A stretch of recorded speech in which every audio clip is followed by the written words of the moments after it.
Semua ini salah Coach Sintayong. Wow, ini kok bisa pula kita bilang gara-gara Coach Sintayong ya kan. Jadi kita tahu timnas kita lagi mengalami kekalahan di partai pembuka melawan Iran. Dan banyak sekali kritikan, banyak sekali komentar-komentar pedas kepada timnas kita yang sekarang ini yang diasuh oleh Coach Indra Syafri.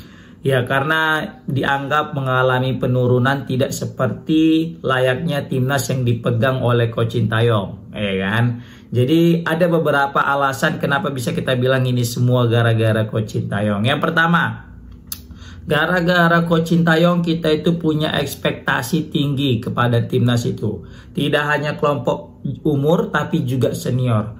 Kita tahu Sintayong ini selalu memberikan hal yang terbaik, memberi totalitas dalam melatih. Dan bisa kita lihat impactnya kepada timnas kita yang dulunya sangat buruk bermain bola, sekarang sudah baik bermain bolanya. Yaitu karena memang kedisiplinan yang diterapkan serta taktik yang dipunyai oleh Coach Sintayong. Sehingga mengubah timnas kita dari yang biasa-biasa aja menjadi yang terbaik untuk saat ini.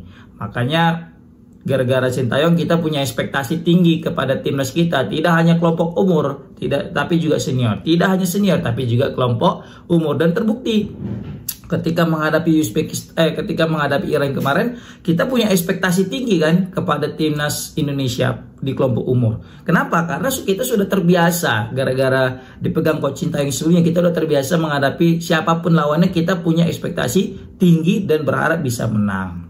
Kenapa? Karena yang kedua ini alasannya, STY itu sering memberikan hal yang mustahil untuk timnas, guys.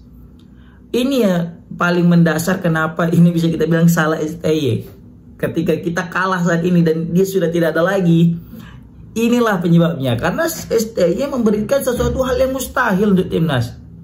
Mengalahkan Australia, mengalahkan Jordan, mengalahkan Korea Selatan di kelompok umur ya. Kalau kita di senior mengalahkan Arab Saudi, ya kan?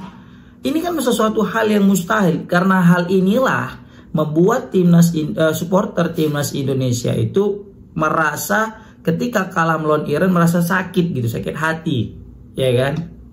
Nah makanya bisa kita bilang Sintayong inilah penyebabnya ini.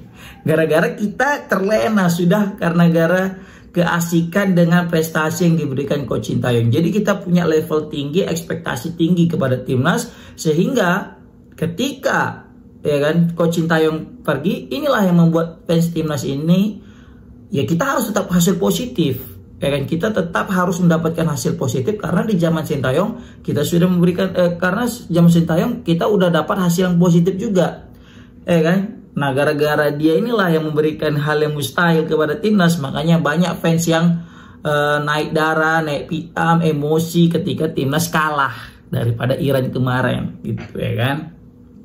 Kalau bicara tentang flashback di tahun sebelumnya, memang Coach Sintayong juga gagal untuk membuat timnas kita itu U20 lolos ke babak selanjutnya.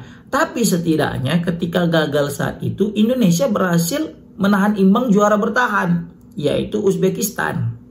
Terus juga memang kalah lawan Irak sebagai finalis. Tapi menang lawan Syria kalau nggak salah itu. Terakhir Indonesia bisa dapatkan 4 poin dan kalah skor aja, dari kalah agresivitas gol dari peringkat kedua. Nah ini Indonesia belum apa-apa udah kayak 3-0 nih. Ini hampir sama nih kayak lawan Irak. Kalah juga kan 2-0 nggak salah itu ya.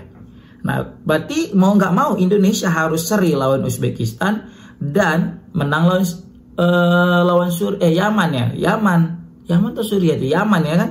Nah, itu pun kalau itu bisa menyamakan ini prestasi tahun lalu. Tapi kan kita berharap lebih baik daripada tahun lalu. Berarti minimal itu menang lawan Uzbek dan menang lawan Yaman. Pekerjaan yang sulit, tapi tidak ada kata tidak mungkin, pasti bisa. Baru selanjutnya, kita dulu nonton timnas kayaknya udah pasrah, udah tahu bakalan kalah gitu ya kan. Makanya nggak terlalu kecewa sama pelatih-pelatih dan pemain-pemain timnas. Mau siapapun pelatih dan pemainnya, kita nggak terlalu kecewa. Kenapa? Karena kita udah tahu lawan siapapun kayak kita sulit lah, udahlah gitu ya kan. Kita udah lebih tahu tentang kualitas kita. Jadi ketika menghadapi tim-tim yang lebih kuat, kita sudah pasrah dan tidak mau berharap lebih tinggi karena kita udah tahu hasilnya seperti itu. Namun sekali lagi, setelah Coach Sintayong datang, semuanya berubah. Ya kan? Semuanya berubah. Nggak peduli siapapun lawannya, pasti kita punya ekspektasi tinggi kepada timnas kita. Ini yang dinamakan yang namanya mental, guys. Ya kan? Siapapun lawannya, pasti kita itu ngasih pelajaran, bukan ngasih pelajaran, maksudnya ngasih perlawanan kepada musuh yang kita lawan. Baik meskipun itu tim yang punya ranking jauh daripada timnas Indonesia, dan bahkan tak jarang kita bisa menang kepada tim-tim tersebut. Meskipun tim-tim kuat, tetap kita mainnya mati-matian dan bisa mendapatkan hasil positif gitu. Makanya setelah datang STY, semuanya berubah. Yang awalnya kita udah bodo amat sama timnas, yang awalnya kita kayak udah pasrah aja, timnas mau lawan siapapun ya udah kita akan kalah. Tapi setelah datangnya Sintayong, semuanya berubah, mindsetnya udah berubah. Kita pasti punya ekspektasi tinggi bisa nih ngalahkan ini, ya kan? Walaupun nggak mudah. Itu yang namanya mental yang jarang sekali dibahas oleh pelatih-pelatih lokal kita. Ingat sekali Coach Sintayong ketika berada di salah satu podcast, dia menceritakan bahwa timnas kita itu bukan timnasnya, tapi pemainnya. Kenapa? Ketika pemain-pemain kita ini berjumpa dengan negara-negara kuat, mereka udah ketakutan terlebih dahulu, guys. Nah, ini diutarakan langsung sama Coach Sintayong. Makanya, ketika itu Coach Sintayong baru datang ke timnas, langsung memperbaiki mental. Mau siapapun lawannya, mau gimana pun kuat apapun tuh lawannya, kita bisa. Kita bisa. Makanya bisa kita lihat timnas Indonesia pede ngelawan Argentina. Makanya bisa kita lihat timnas Indonesia sekarang udah nggak takut lawan-lawan Jepang, Arab Saudi, Australia, Bahrain, China, kan? Kenapa? Karena mental kita udah terpenuhi, guys. Mental kita udah mantap dan siap untuk berlaga.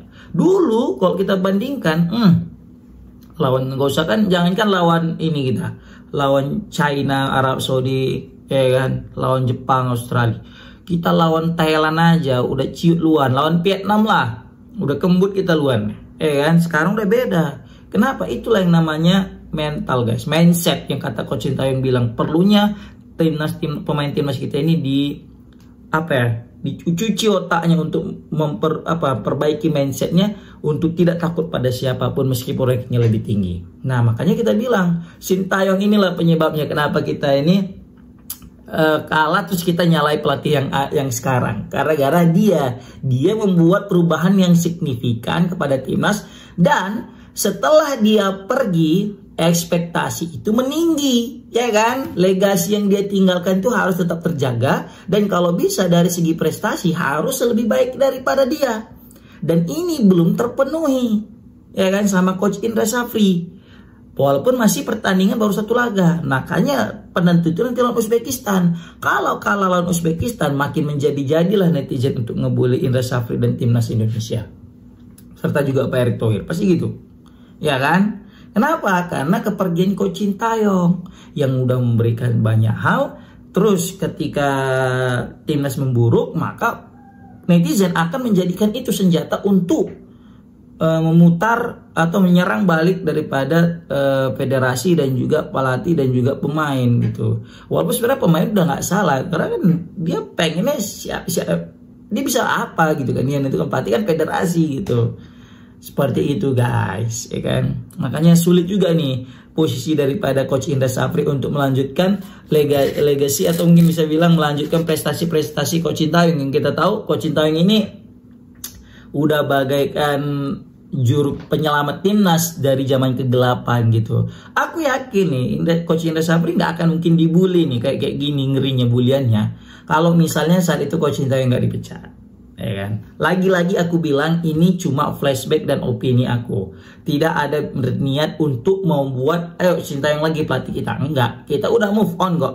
Buktinya kita dukung Patrick Kluivert. Tapi jika kita membanding-bandingkan, ya kan? Bukan membanding-bandingkan. Kalau jika kita berbicara kenapa hal ini bisa terjadi riuhnya di sosial media, ya ini semua gara-gara Sintayong yang pergi gitu. Makanya karena punya ekspektasi tinggi, karena Coach Sintayong melakukan yang terbaik, hal yang mustahil dia bisa lakukan.